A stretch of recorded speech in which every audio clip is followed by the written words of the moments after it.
Now it's time to hear from our special guest, Sri Rahul Gajbhir sir, who is presently working as a CEO at Deolali, Nasik, Maharashtra. He completed his undergraduate from IGKV, Chhattisgarh, and Masters and PhD from IIRA. So I can call him as a proud alumni of IIRA. So let's hear some words from him. So please.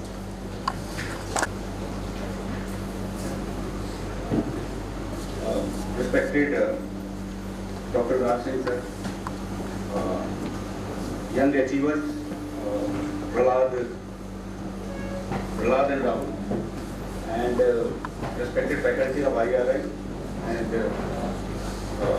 my dear juniors, and I am very much thankful to Babsa also for giving me invitation to attend such a lovely program.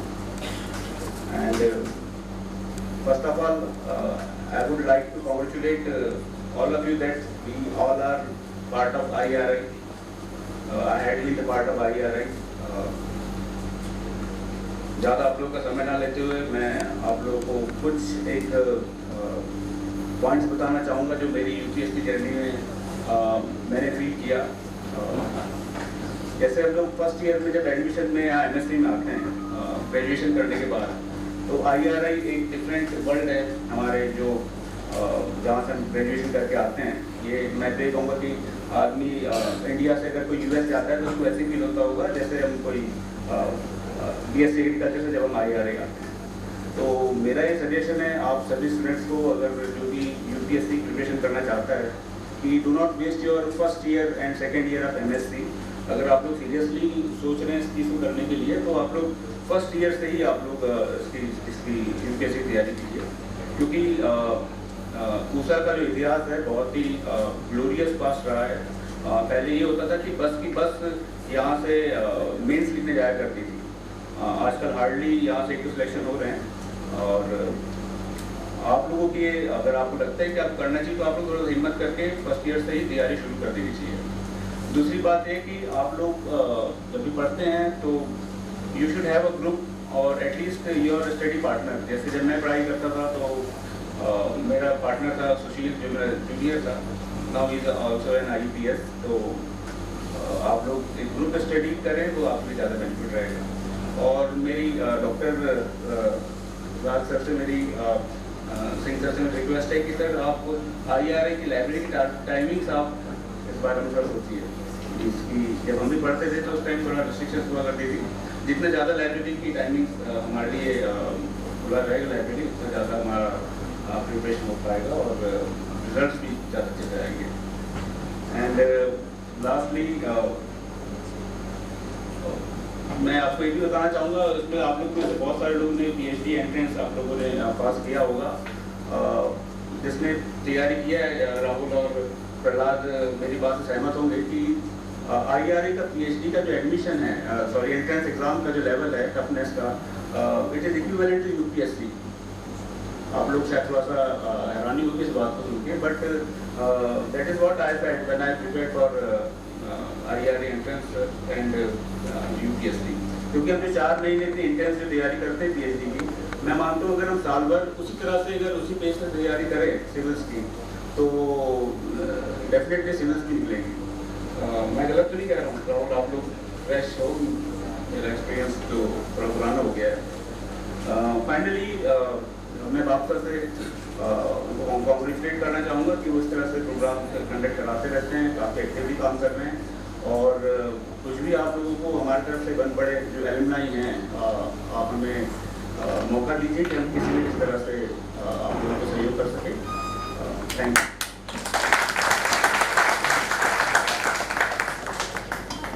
So are ideas, and ideas need propagation as much as a plant needs watering. Otherwise, both will wither and die. And now I would like to invite our special guest of the occasion, Dr. Raj Singh sir, Head Division of IIRA, Division of Agronomy IIRA, to speak a few words.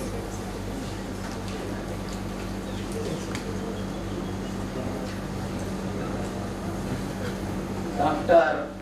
Rahul Gajbhir ji, both the UPSC selected candidates, Mr. Prahlad Narayan Sharma and Mr. Rahul. All the students, ladies and gentlemen. It is a proudful moment for the IRI family that our two family members, Mr. Prahlad Narayan Sharma and Mr. Rahul, they got selected through UPSC. We all must be proudful, and here at this occasion I would like to congratulate both the candidates for getting success in this subject. I was just listening Mr. Prahlad Narayan Sharma and Rahul, both the UPSC selected candidates, and I was observing their some important points, and I hope that all the students, those who are sitting here, they might have picked so many points from their experiences. Here, I would like to tell that if you want to achieve your target, first you will have to set your goal. Because if you are having the goal and you are dedicated to achieve that goal, then there should not be any problem to achieve that goal. But it is important that first one should set the goal. Next is dedication to achieve that goal. Attitude, always you must be having the positive attitude, because if your attitude is positive, then there is no problem to achieve anything. You can achieve. And commitment is also important.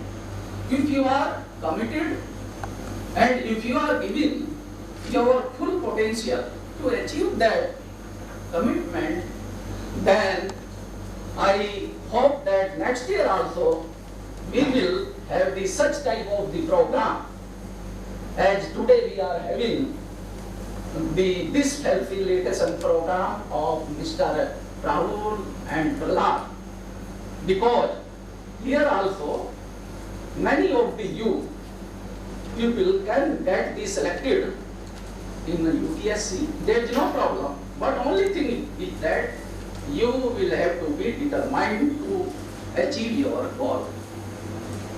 Have you heard about the philosophy of the ant? किसी ने पढ़ा है aunt की philosophy के बारे में? चींटी की जो चींटी होती है ना, इसके ऊपर एक बड़ा अच्छा राइटअप है।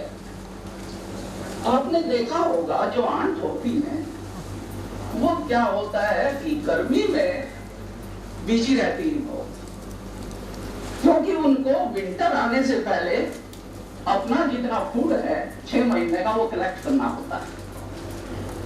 आप अगर चींटी को देखोगे, कभी आपने गप मारते ही नहीं देखी होगी चींटी, कभी देखा है? वो हर टाइम आप देखेंगे कि वो इतना बिजी रहती है किसी ना किसी काम में, या ग्रुप बना के एक जगह गप मार रहे हैं या इधर उधर की पॉलिटिक्स की बात कर रहे हैं, या कोई ऐसा नहीं करते। आप अगर उनके रास्ते में आ जाएं, पैर रख दें, लेकिन उनका जो ऑब्जेक्टिव है, जो टारगेट है, जो उनका गोल है, उसको वो भूलते नहीं। वो अपना रास्ता बदल लेगी, आपके पैर के ऊपर को भी जाके जो उनको काम करना है, जो अपना भोजन इकट्ठा करना है, वो जरूर करेंगी। इट मीन्स कि हम लोगों को डिटरमाइंड होना चाहिए कि हमारा जो गोल है उसको अचीव करने के लिए। सेकेंडली, उनमें एक बहुत अच्छी चीज है कि वो पॉजिटिव, हमेशा वो पॉजिटिवनेस रहती है। क्यों? वो हमेशा ज्ञान रखती है कि विंटर चली जाएगी, समर आएगी, और हम ग्राउंड से जो हॉल में अंदर है, वो आपने देखा होगा कि विंटर के टाइम चींटी हॉल में रहती है, बाहर नहीं रहती, और अपने वजन से जितना उनमें वेट होता है उससे 6 टाइम्स वेट को वो कैरी कर सकती है। ये कैपेसिटी है चींटी में, और वो इतना पॉजिटिव रहती है कि समर आएगा और हम जरूर बाहर आएंगे। अपने बच्चे या जो भी फैमिली मेंबर्स हैं उनको भी समझाती है कि आप चिंता मत कीजिए, समर आएगा और हम इससे बाहर आएंगे, और फिर अपनी एक्टिविटी में बिजी हो जाएंगे।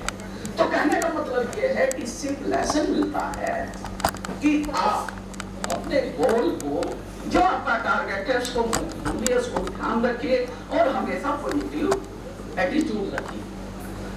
एक और बात है कि आपको कुछ पाने के लिए खोना तो पड़ता है। आपने ईगल के बारे में सुना है किसी ने?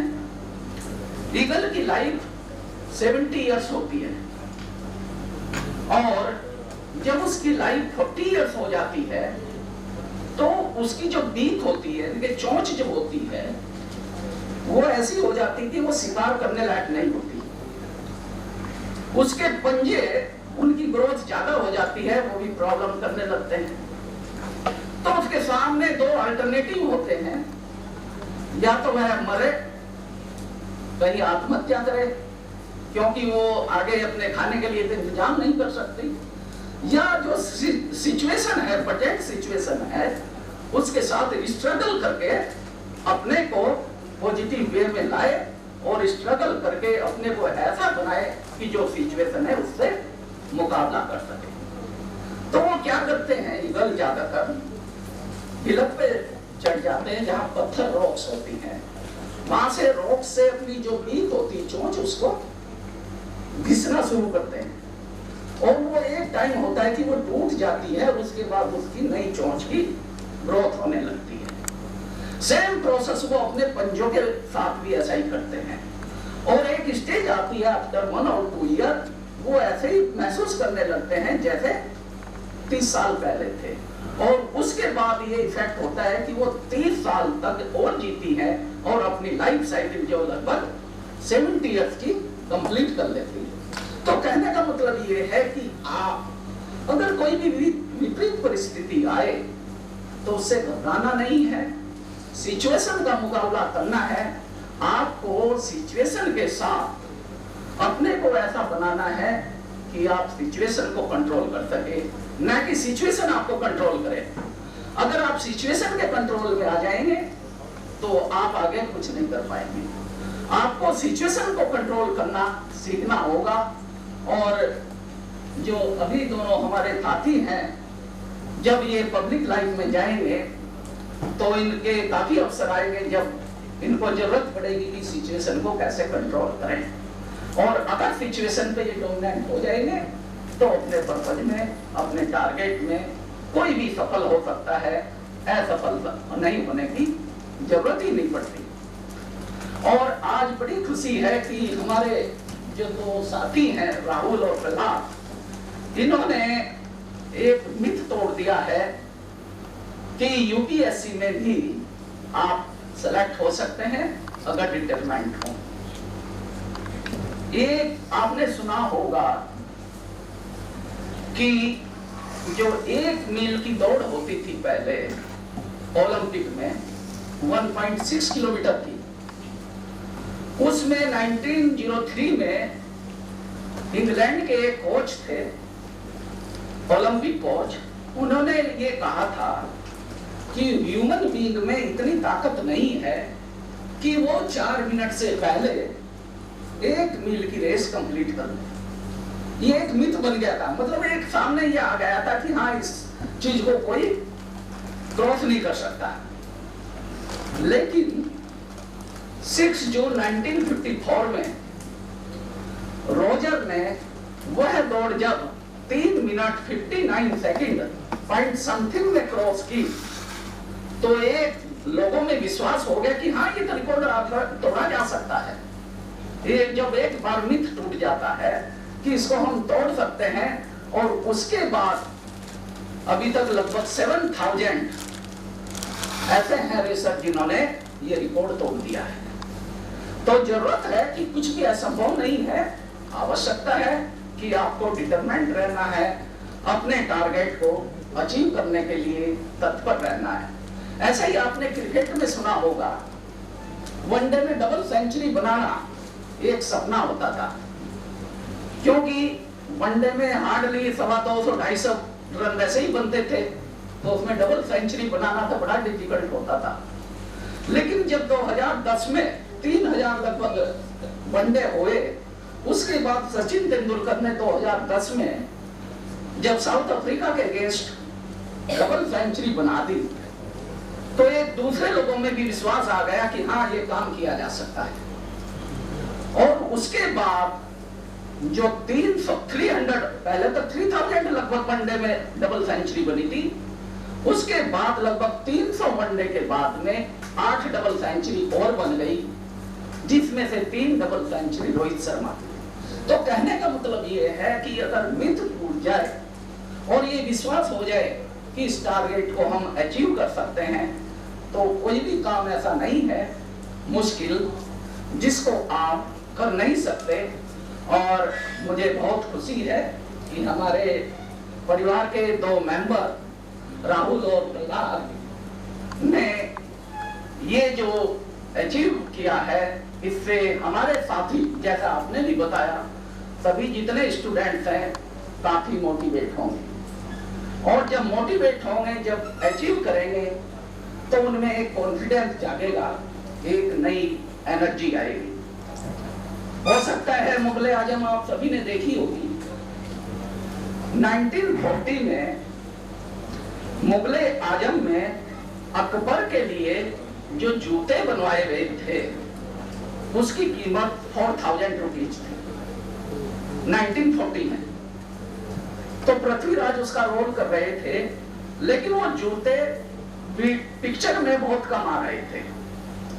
लेकिन वो जूते पहनने के बाद जो उनकी बॉडी लैंग्वेज चेंज हुई, चलने का हाव भाव, बॉडी लैंग्वेज चेंज हुई, तो उनकी जो पहले बॉडी लैंग्वेज थी और जूते पहनने के बाद जो बॉडी लैंग्वेज चेंज हुई, उसमें काफी चेंज आ गया। कहने का मतलब यह है कि अगर आपको उस तरह का एनवायरनमेंट मिलता है, आप उस तरह का एनवायरनमेंट में रहते हैं, तो आपकी बॉडी लैंग्वेज ऑटोमेटिकली चेंज हो जाएगी। और जब आप में कॉन्फिडेंस होगा, आप में पॉजिटिवनेस होगी, तो कोई मुश्किल नहीं है कि नेक्स्ट ईयर हम, इस बार तो 2 साथी हैं, हो सकता है नेक्स्ट ईयर हम इनसे दुगने या 3 साथियों का यहाँ पर फैसिलिटेशन करेंगे। तो मैं इस अवसर पर आपको भी थोड़ी सलाह देना चाहूंगा, क्योंकि कुछ दिनों में आप पब्लिक लाइफ में जाएंगे। अभी स्टूडेंट लाइफ में थे, पब्लिक लाइफ में जाएंगे तो आपकी साथ साथ रेस्पॉन्सिबिलिटी भी काफी बढ़ेगी। आपको सिचुएशन को ध्यान रख के सभी काम करने पड़ेंगे, और आपकी सर्विस ऐसी होगी कि आप जो हमारा कॉन्स्टिट्यूशन है उसकी एक तरह से रक्षक के रूप में काम करेंगे। और हमारे कॉन्स्टिट्यूशन में आर्टिकल 14 एक इतना अच्छा शानदार आर्टिकल है, बहुत ही कम कॉन्स्टिट्यूशन में देखने को मिलता है, जिसमें राइट टू इक्वलिटी है सभी के लिए। हमारे कंट्री में काफी ऐसे गरीब लोग हैं, आर्टिकल 14 में राइट टू इक्वलिटी तो है, लेकिन अभी आप देखेंगे गरीब लोगों को जितना, क्योंकि because of poor access to justice, उनको जस्टिस नहीं मिल पा रहा है, और उसके बहुत फैक्टर हैं। तो मेरा यही रहेगा कि जो भी कैटेगरी के लोग हैं, क्योंकि दोनों, जैसे आप हरियाणा से हैं, एक राजस्थान से हैं, सभी की, हम सभी जितने भी मध्यम और निम्न वर्गीय लोग हैं, उनकी बैकग्राउंड सबकी एक सी होती है, और सबको सिचुएशन का पता रहता है कि ग्रास रूट लेवल पे क्या होता है। तो अगर आप जिस ऑब्जेक्टिव के लिए सिलेक्शन होगा, जो रेस्पॉन्सिबिलिटी दी जाएगी, अगर उसको बिना किसी द्वेष भाव के निर्भीकता से करेंगे, तो ये सबसे बड़ी अच्छी जो ये आपकी, जो आपने अभी तक अचीवमेंट किया है, उसके प्रति एक बहुत बड़ा आपका कंट्रीब्यूशन होगा। और आपके पेरेंट्स, क्योंकि पेरेंट्स ने भी बहुत काफी कंट्रीब्यूशन, उनसे ज्यादा कंट्रीब्यूशन और किसी का नहीं होता। पेरेंट्स काफी अपनी रिक्वायरमेंट्स को कम करके बच्चों को पैसा देते हैं। तो मैं तो यही कहूंगा कि पेरेंट्स को, सोसाइटी को, समाज को, और जो आपके साथी हैं उनको कभी भूलना नहीं चाहिए, क्योंकि अच्छा है कि आप लोग जो गरीब लोग हैं उनको सिखाने की जरूरत करें, जो अच्छे लोग हैं उनसे सीखने की जरूरत करें। क्योंकि लाइफ में अगर आप अपनी नॉलेज कंटिन्यू रखनी चाहिए सभी को, चाहे किसी भी लेवल पे हो, वो तभी हो सकती है जब आप किसी ना किसी के टच में रहेंगे। और नॉलेज अप टू डेट है, आप में कॉन्फिडेंस है, आप डेडिकेटेड हैं टुवर्ड्स योर टास्क, तो कोई लाइफ में प्रॉब्लम आने का सवाल ही नहीं होता। तो अंत में मैं अधिक समय न लेते हुए बापसा के सभी पदाधिकारियों, सभी स्टूडेंट्स को बहुत बहुत धन्यवाद देना चाहता हूं, जिन्होंने मुझे अपने विचार आपके साथ शेयर करने का मौका दिया। और मैं अंत में एक बार फिर दोनों साथी प्रहलाद शर्मा और राहुल दोनों को बहुत बहुत बधाई देता हूं और इनके उज्जवल भविष्य की कामना करता हूं। धन्यवाद।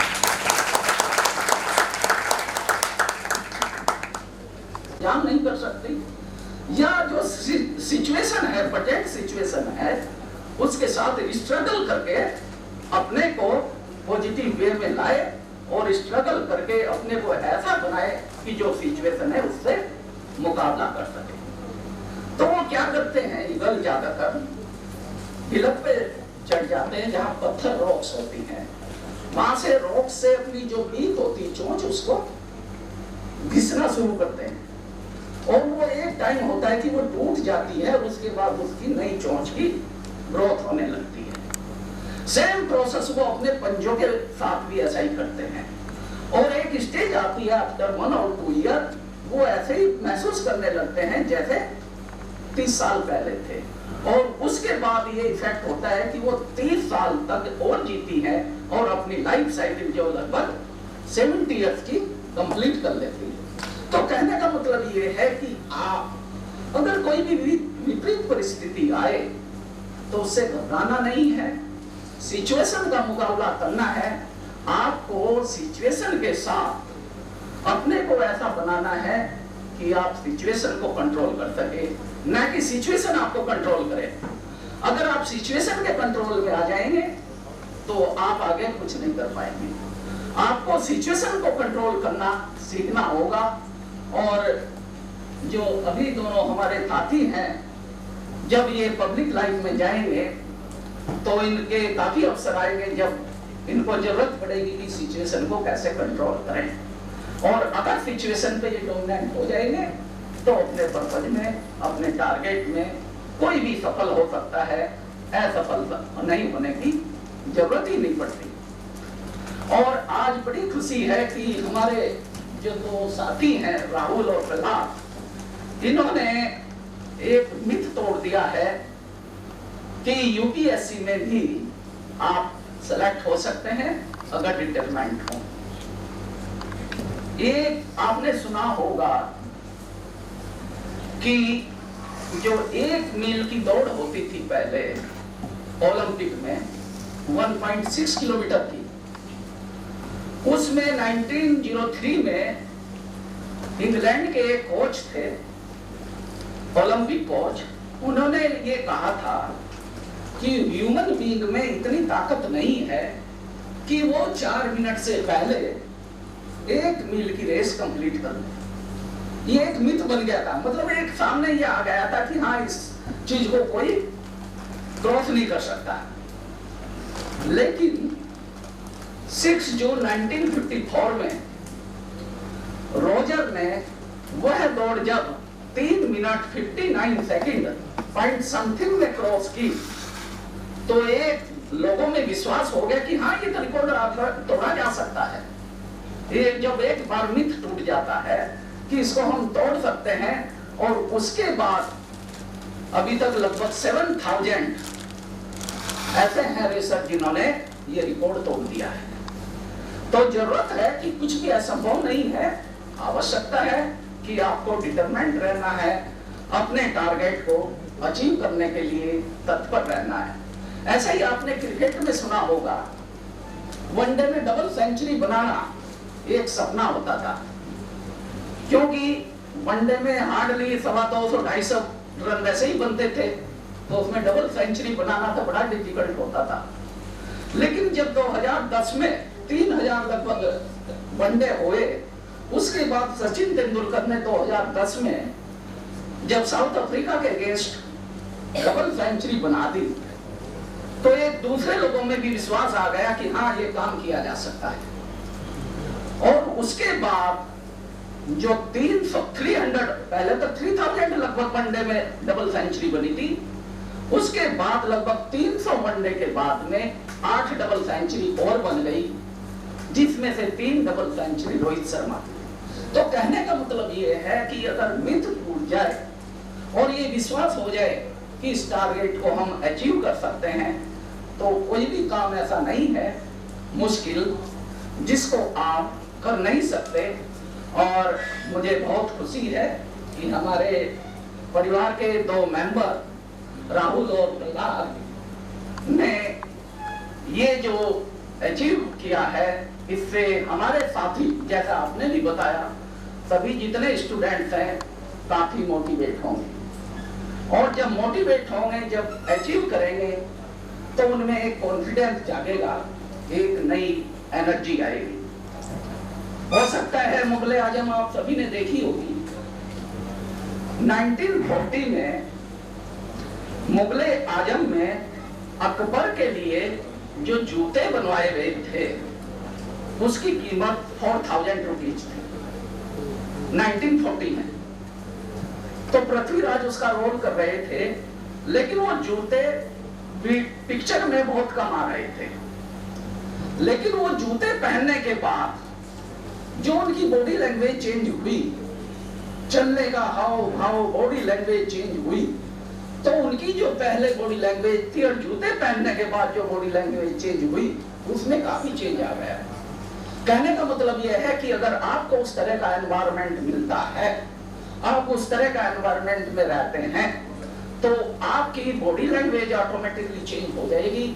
और जब आप में कॉन्फिडेंस होगा, आप में पॉजिटिवनेस होगी, तो कोई मुश्किल नहीं है कि नेक्स्ट ईयर हम, इस बार तो 2 साथी हैं, हो सकता है नेक्स्ट ईयर हम इनसे 2 या 3 साथियों का यहाँ पर फैसिलिटेशन करेंगे। तो मैं इस अवसर पर आपको भी थोड़ी सलाह देना चाहूंगा, क्योंकि कुछ दिनों में आप पब्लिक लाइफ में जाएंगे। अभी स्टूडेंट लाइफ में थे, पब्लिक लाइफ में जाएंगे तो आपकी साथ साथ रेस्पॉन्सिबिलिटी भी काफी बढ़ेगी। आपको सिचुएशन को ध्यान रख के सभी काम करने पड़ेंगे, और आपकी सर्विस ऐसी होगी कि आप जो हमारा कॉन्स्टिट्यूशन है उसकी एक तरह से रक्षक के रूप में काम करेंगे। और हमारे कॉन्स्टिट्यूशन में आर्टिकल 14 एक ही जितना अच्छा शानदार आर्टिकल है, बहुत ही कम कॉन्स्टिट्यूशन में देखने को मिलता है, जिसमें राइट टू इक्वलिटी है सभी के लिए। हमारे कंट्री में काफी ऐसे गरीब लोग हैं, आर्टिकल 14 में राइट टू इक्वलिटी तो है, लेकिन अभी आप देखेंगे गरीब लोगों को जितना, क्योंकि because of poor access to justice, उनको जस्टिस नहीं मिल पा रहा है, और उसके बहुत फैक्टर हैं। तो मेरा यही रहेगा कि जो भी कैटेगरी के लोग हैं, क्योंकि दोनों, जैसे आप हरियाणा से हैं, एक राजस्थान से हैं, सभी की, हम सभी जितने भी मध्यम और निम्न वर्गीय लोग हैं, उनकी बैकग्राउंड सबकी एक सी होती है, और सबको सिचुएशन का पता रहता है कि ग्रास रूट लेवल पे क्या होता है। तो अगर आप जिस ऑब्जेक्टिव के लिए सिलेक्शन होगा, जो रेस्पॉन्सिबिलिटी दी जाएगी, अगर उसको बिना किसी द्वेष भाव के निर्भीकता से करेंगे, तो ये सबसे बड़ी अच्छी जो ये आपकी, जो आपने अभी तक अचीवमेंट किया है, उसके प्रति एक बहुत बड़ा आपका कंट्रीब्यूशन होगा। और आपके पेरेंट्स, क्योंकि पेरेंट्स ने भी बहुत काफी कंट्रीब्यूशन, उनसे ज्यादा कंट्रीब्यूशन और किसी का नहीं होता। पेरेंट्स काफी अपनी रिक्वायरमेंट्स को कम करके बच्चों को पैसा देते हैं। तो मैं तो यही कहूँगा कि पेरेंट्स को, सोसाइटी को, समाज को और जो आपके साथी हैं उनको कभी भूलना नहीं चाहिए, क्योंकि अच्छा है कि आप लोग जो गरीब लोग हैं उनको सिखाने की जरूरत करें, जो अच्छे लोग हैं उनसे सीखने की जरूरत करें। क्योंकि लाइफ में अगर आप अपनी नॉलेज कंटिन्यू रखनी चाहिए सभी को, चाहे किसी भी लेवल पे हो, वो तभी हो सकती है जब आप किसी ना किसी के टच में रहेंगे और नॉलेज अप टू डेट है, आप में कॉन्फिडेंस है, आप डेडिकेटेड हैं टुवर्ड्स योर टास्क, तो कोई लाइफ में प्रॉब्लम आने का सवाल ही नहीं होता। तो अंत में मैं अधिक समय न लेते हुए बापसा के सभी पदाधिकारियों, सभी स्टूडेंट्स को बहुत बहुत धन्यवाद देना चाहता हूं, जिन्होंने मुझे अपने विचार आपके साथ शेयर करने का मौका दिया। और मैं अंत में एक बार फिर दोनों साथी प्रहलाद शर्मा और राहुल दोनों को बहुत बहुत बधाई देता हूं और इनके उज्जवल भविष्य की कामना करता हूं। धन्यवाद।